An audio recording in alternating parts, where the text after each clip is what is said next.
Red Bull could be in a lot of trouble after last weekend's race. They looked fast, but at the same time their whole car was turned upside down by competitors, and literally everything was scrutinized during the weekend. But now, multiple outsiders are calling for answers. Could the FIA be strong-armed into doing a full investigation? Following a report that an adjustable ride height device was being used by a team prior to the US Grand Prix race weekend, Red Bull raised their hands to confirm that such a device exists on their RB20, but insisted that the in-cockpit device has never been used under parc fermé conditions, as the report suggested a team could do, which would violate the regulations. However, things have taken a turn, as not only Zak Brown has spoken out about it, Toto Wolff and other team bosses are also chipping in now. It should be emphasized that there is no evidence to imply that Red Bull violated any laws, and the team gave a public display of the gadget to the FIA in their Austin garage, which delighted Wolff, albeit the situation in general did not.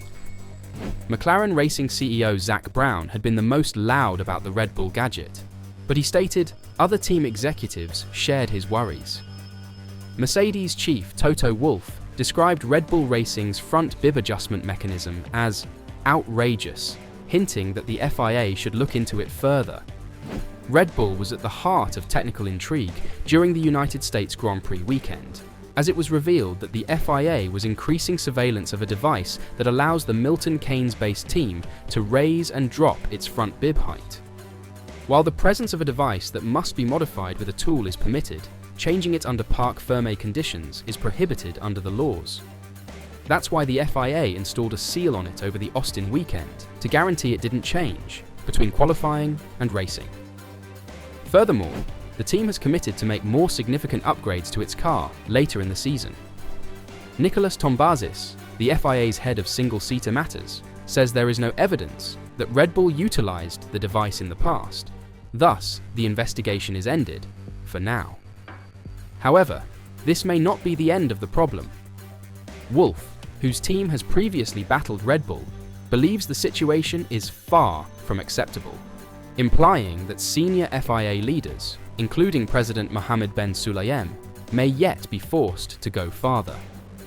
When asked about the Red Bull method, Wolff stated, "My view is, from the distance of what I've seen and heard, it's outrageous." Wolff elaborated on why he felt that way, saying that it was extremely strange for Red Bull to have put such a sophisticated technology to its car just to help modify ride heights during practice sessions.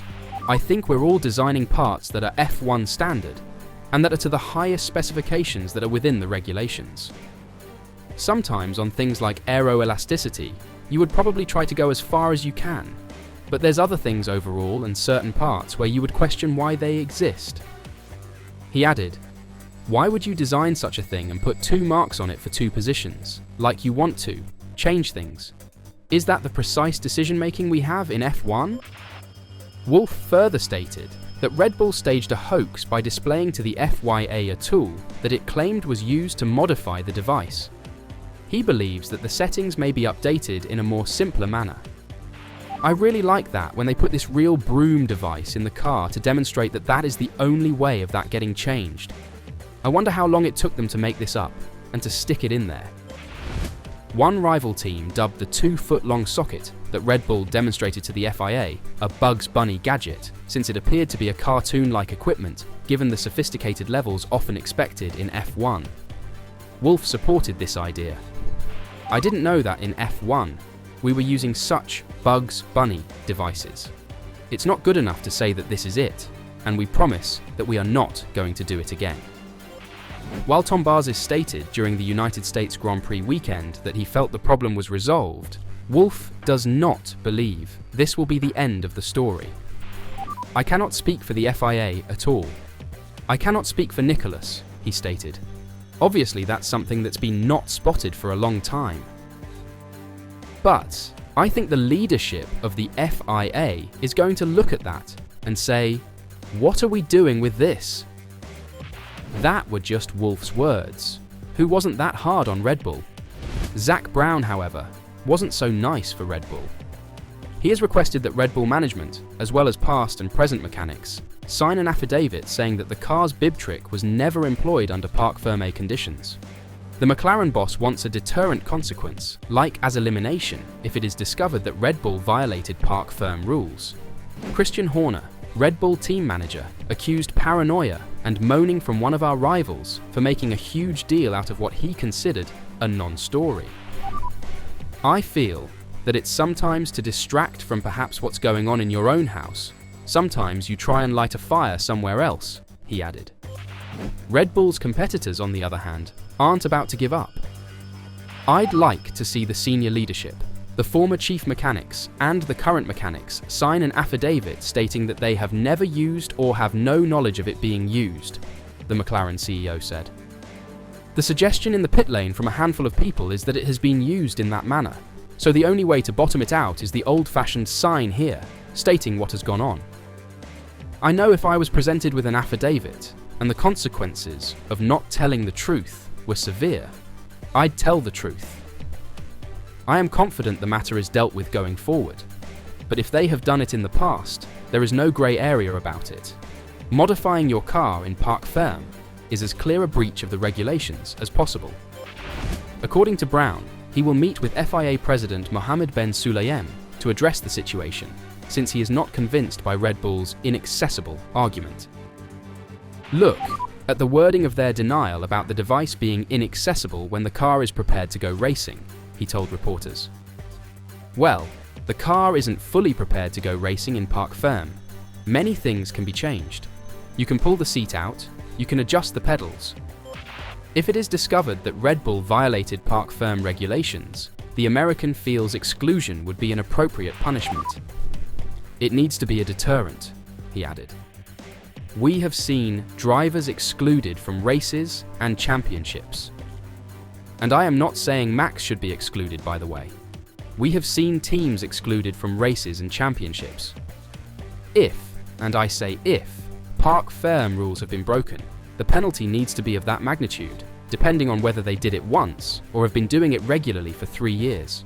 There must be consequences. However, if there should be consequences for Red Bull, there should also be some for McLaren and other, as following further inspection of the rear wings used by F1 teams, McLaren is not the only team that has had to change its design. Nicholas Tombazis, the FIA's head of single-seater affairs, has stated that numerous teams had to make modifications for Austin, with McLaren being the only one to admit revisions, but he denied that this was due to a direct request from the governing body. McLaren proactively offered to make some minor adjustments to our rear wing following the Azerbaijan GP, a McLaren official said. We have made minor adjustments to all our rear wings since Baku to varying extents to ensure no further issues in this area. Tombazis told that after Singapore, we issued some communication about rear wings, saying what we would consider acceptable or not acceptable, and 2 or 3 teams had to make some small tweaks to adjust to that. It's unclear which other teams had to make changes. However, it was clear that although McLaren's Mini DRS's wing met the standards, the FIA was dissatisfied with the design. Tombazis revealed that McLaren would have faced a complaint for a regulations infringement if they had continued to employ the wing. He stated that the Woking-based squad had received a warning about the problem. We said, "Look, we consider that as something you need to change." If they had ignored us, and they generally don't, then we would have reported them. So, in the end, McLaren isn't guilt-free either. It seems like this championship will go down to the wire. And with Red Bull outscoring McLaren for the first time since Spain at the United States Grand Prix, the Woking team's lead in the Constructors' Championship down to 40 points. And let's not forget, Ferrari is 8 points behind that, after gaining 55 points last weekend. So, who will win the Drivers' Championship, and who will win the Constructors? Let me know your thoughts in the comments down below.